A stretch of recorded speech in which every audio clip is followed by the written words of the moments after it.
दोस्तों नमस्कार, मैं हूं राजकुमार सिंह। संसद के बजट सत्र के साथ साथ सत्ता पक्ष और विपक्ष की रार लगातार बढ़ती जा रही है। केंद्रीय वित्त मंत्री निर्मला सीतारमण द्वारा 23 जुलाई को पेश बजट पर 29 जुलाई को लोकसभा में बोलते हुए नेता प्रतिपक्ष राहुल गांधी ने सरकार पर जैसे तीखे हमले किए, उससे साफ हो गया है कि संसद से सड़क तक अब विपक्ष आर पार के मूड में है। राज्यसभा में बोलते हुए कांग्रेस के इमरान प्रतापगढ़ी और शिवसेना के संजय राउत ने भी अपने अपने अंदाज में सत्ता पक्ष पर तीखे कटाक्ष किए। नई संसद के पहले और विशेष सत्र में राष्ट्रपति के अभिभाषण पर धन्यवाद प्रस्ताव पर चर्चा में भाग लेते हुए नेता प्रतिपक्ष राहुल गांधी ने शिवजी की फोटो दिखाते हुए सत्ता पक्ष, खासकर प्रधानमंत्री नरेंद्र मोदी पर कड़े प्रहार किए थे। राहुल का भाषण कितना तल्ख था, इसका अंदाजा इसी से लगाया जा सकता है कि एक दो नहीं बल्कि 5 मंत्रियों को बीच बीच में टोका टोकी करनी पड़ी। केंद्रीय गृह मंत्री अमित शाह ने स्पीकर से संरक्षण मांगा तो भूपेंद्र यादव नियम और परंपराएं याद दिलाते नजर आए। जाहिर है, चर्चा का जवाब देते हुए प्रधानमंत्री मोदी ने भी कोई कसर नहीं छोड़ी। राहुल का नाम लिए बिना ही बालक बुद्धि के किस्से कहानियां सुनाते हुए मोदी ने नेता प्रतिपक्ष पर तीखे हमले किए। तभी संकेत मिल गया था कि बहुमत से वंचित भाजपा की अगुवाई वाली एनडीए सरकार और 234 सीटों तक पहुंच गए विपक्ष में नई संसद में होने वाली तकरार लगातार जारी रह सकती है। 22 जुलाई से शुरू हुए संसद के बजट सत्र में वही सब होता नजर भी आ रहा है। बेशक बजट सत्र के शुरू में ही संसद भवन में मीडिया से बात करते हुए मोदी ने पिछले सत्र में अपने 2.5 घंटे के भाषण के दौरान विपक्ष की लगातार नारेबाजी को एक निर्वाचित प्रधानमंत्री का गला घोंटने की कोशिश बताते हुए अलोकतांत्रिक भी करार दिया था।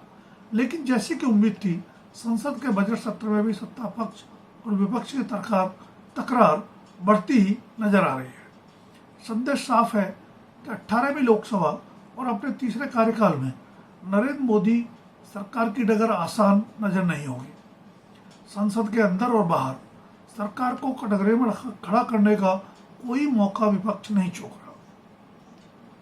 प्रधानमंत्री मोदी और भाजपा न भी माने, लेकिन बहुमत के आंकड़े से 32 सीटें पीछे छूट जाने और सरकार की स्थिरता के लिए तेलुगु देशम पार्टी, जनता दल यूनाइटेड और लोक जनशक्ति जैसे सहयोगियों पर निर्भरता का असर साफ दिख रहा है। 543 की लोकसभा में 240 सीटों पर सिमट जाने से भाजपा का डगमगाया हुआ आत्मविश्वास नई संसद के पहले विशेष सत्र में भी साफ दिखा था, जब 234 सीटें जीत लेने वाला विपक्ष और उसका गठबंधन इंडिया हर मौके पर सरकार पर हमलावर नजर आया। 10 साल बाद संसद में ऐसा नजारा दिखा। ध्यान रहे कि 10 साल बाद ही विपक्ष को राहुल गांधी के रूप में नेता प्रतिपक्ष मिला है। संसद के बजट सत्र में हम उसी टकरावपूर्ण व्यवहार का विस्तार देख रहे हैं।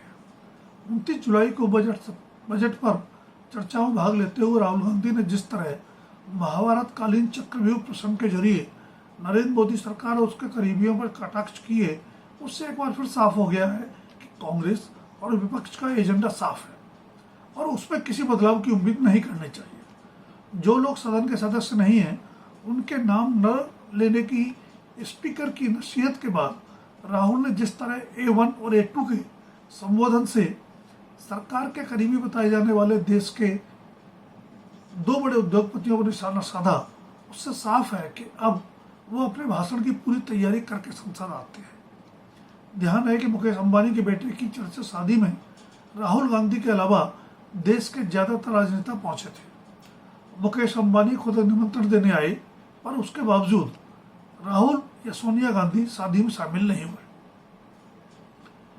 बाद में सोशल मीडिया पर पोस्ट और ग्राफिक्स के जरिए भी राहुल और कांग्रेस ने साफ कर दिया कि आधुनिक चक्रव्यूह के रचनाकारों में वे आरएसएस प्रमुख मोहन भागवत और national security adviser Ajit Doval को भी शामिल मानते हैं।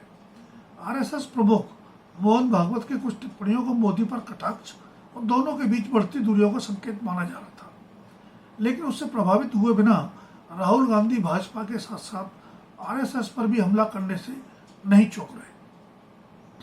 राहुल गांधी ने आरोप लगाया कि यह चक्रव्यूह देश के जवानों, किसानों, महिलाओं और कमजोर वर्गों के खिलाफ रचा गया है।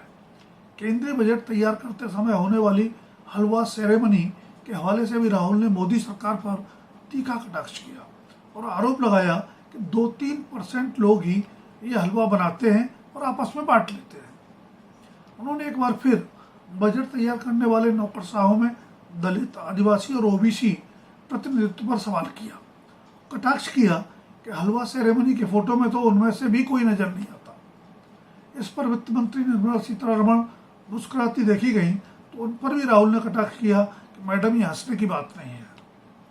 राज्यसभा में इमरान प्रतापगढ़ी ने अपनी शायरी के जरिए और संजय राउत ने अपनी खास शैली में बजट और उसके बहाने पूरे सत्ता पक्ष पर जैसे निशाने साधे।